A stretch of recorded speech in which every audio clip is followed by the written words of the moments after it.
උත්තර පැනල් ගාඩි කියලා කීයක් දන්නවද කියපන් කෙටි පොන්නියෝ. පැනල් එක නැති කාලේ තෝ අපේ කකුල් යටිපොළ ලේව කෑවුත්තෝ බල්ලෝ වගේ දන ගහගෙන ඉඳපන්. තෝ වගේ ගේම් එක ජීවිතේ කරගත්තු වෙන්නේ පොන්නියෝ හරිද?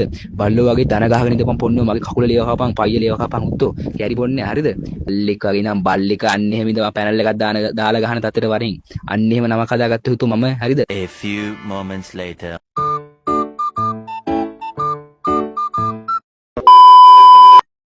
ඒ මට සමාවයන් බං සෝරි බං මේ මගේ වැරද්ද මං උඹට පැනල් කිව්වට බං මට තේරුණේ අද බං උඹ ගහන්නේ පැනල් එකක් නෙමෙයි කියලා. අපි හතර දෙනාගේම ප්ලේන් එක සමානයිනේ බං හරිද? සාමාන්‍ය පොඩි වෙනස්කම් නේ තියෙන්නේ හරිද? අනික බං මේ අපි ආයි දෙකට බෙදලා කස්ටම් ගහන්න ඕනේ නෑ බං. මගේ පොඩි මට පොඩ්ඩක් නැත්තම් තරහ යනවා මචං. ඒක ගණන් ගන්න එපා. හරිද? මගේ කේන්දරේ තියෙනවා තරහ යනවා කියන මචං.